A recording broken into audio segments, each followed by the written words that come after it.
Hi friends, അസ്സാം വലൈക്കും.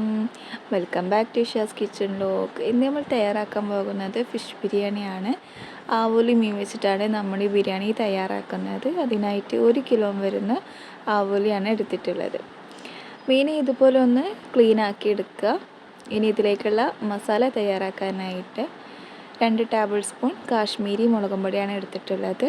ഇതിലേക്ക് 1/4 ടീസ്പൂൺ മഞ്ഞൾപ്പൊടി, ആവശ്യത്തിന് ഉപ്പും ചേർത്ത് ഒരു 2 ടേബിൾ സ്പൂണ് ഇഞ്ചി വെളുത്തുള്ളി പേസ്റ്റും ചേർത്തിട്ട് 1 ടേബിൾ സ്പൂൺ വിനാഗിരിയും ചേർത്ത് നന്നായിട്ടൊന്ന് മിക്സാക്കി കൊടുക്കാം.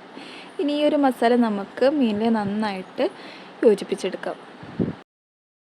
മസാലയുടെ ആ ഒരു ഫ്ലേവർ നന്നായിട്ട് പിടിക്കാൻ വേണ്ടി നമുക്കതൊരു അരമണിക്കൂർ ഒന്ന് മാറ്റി വെക്കാം. മീൻ പൊരിക്കാനായിട്ട് സൺഫ്ലവർ ഓയിലാണ് എടുത്തിട്ടുള്ളത്.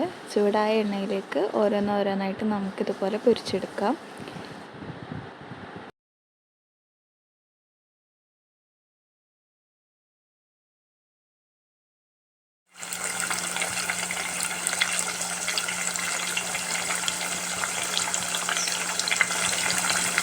മീൻ പൊടിഞ്ഞു പോകാതിരിക്കാനായിട്ട് ഇതുപോലൊരു സ്പൂണ് വെച്ചിട്ട് നമുക്കിതിൻ്റെ ഓരോ സൈഡും ഇതുപോലെ ഒന്ന് മാറ്റി കൊടുക്കാം. അധികം മുരിയാതെ വേണം നമ്മളിത് ഫ്രൈ ചെയ്തെടുക്കാനായിട്ട്. ഈ ഒരു എണ്ണയിൽ തന്നെയാണ് നമ്മൾ മസാല തയ്യാറാക്കുന്നത്.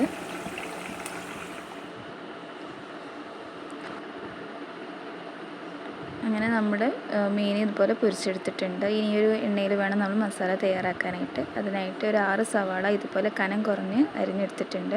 ഇതിലേക്ക് ആവശ്യത്തിന് ഉപ്പും ചേർത്തിട്ട് നമുക്ക് നന്നായിട്ടൊന്ന് വഴറ്റി കൊടുക്കാം. ഉപ്പ് ചേർത്താൽ ഇത് പെട്ടെന്ന് തന്നെ വഴറ്റി കിട്ടും.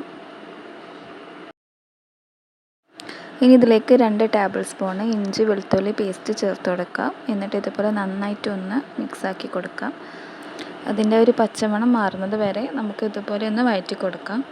ഇനി ഇതിലേക്ക് 4 തക്കാളിയാണ് ചേർത്ത് കൊടുക്കുന്നത്. അതും ഇതുപോലെ നന്നായിട്ടൊന്ന് വഴറ്റി കൊടുക്കണം.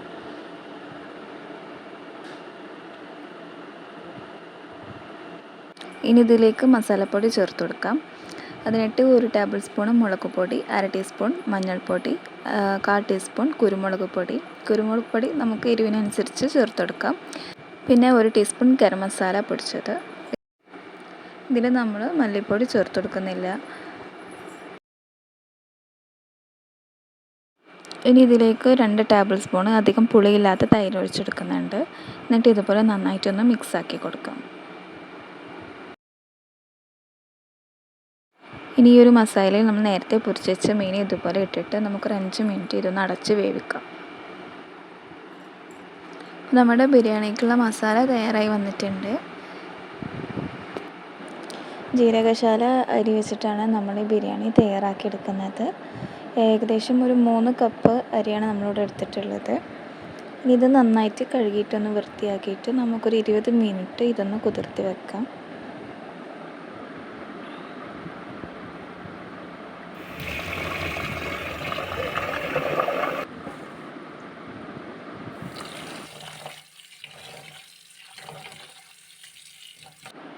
അരി വേവിക്കാനായിട്ട് ചൂടായ വെള്ളത്തിലേക്ക് 2 ടേബിൾ സ്പൂൺ ഓയിൽ, ആവശ്യത്തിന് ഉപ്പ് ചേർത്ത് കൊടുക്കുന്നുണ്ട്. ഇതിലേക്ക് പട്ട, ഏലക്കായ, ഗ്രാമ്പൂ ഇതും കൂടി ചേർത്തെടുക്കുന്നുണ്ട്.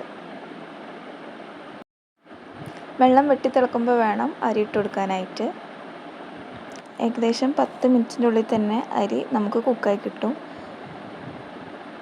ഇനി നമുക്ക് ദമ്മ് തയ്യാറാക്കാം. അതിനായിട്ട് മസാല ഇതുപോലെ കട്ടിയുള്ളൊരു പാത്രത്തിലേക്ക് മാറ്റിയിട്ടിട്ടുണ്ട്. ഇനി ഇതിൻ്റെ മുകളിൽ നമുക്ക് ഇതുപോലെ റൈസ് ഇട്ട് കൊടുക്കാം. അതിൻ്റെ മുകളിൽ ഒരല്പം ഗരം മസാല ഇതുപോലെ തന്നെ ഇട്ട് കൊടുക്കുന്നുണ്ട്. ഇനി മല്ലിയില ഇതുപോലെ ചെറുതായിട്ട് അരിഞ്ഞിട്ട് ഇട്ട് കൊടുത്തിട്ടുണ്ട്. ഗ്യാസ് സ്റ്റൗവിലായിട്ടാണ് ഞാനിത് ചെയ്തെടുക്കുന്നത്.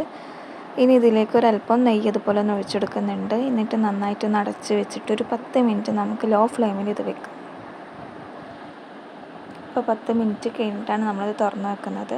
അപ്പോൾ നമ്മുടെ ബിരിയാണി ഇവിടെ റെഡിയായി വന്നിട്ടുണ്ട്. ഇനി ഇതുപോലെ ഓരോ ഭാഗത്തു നിന്നും ഇതുപോലെ ചെറുതായിട്ട് ഇളക്കി കൊടുത്തിട്ട് നമുക്ക് മസാല ഇതുപോലെ മിക്സാക്കി കൊടുക്കാം.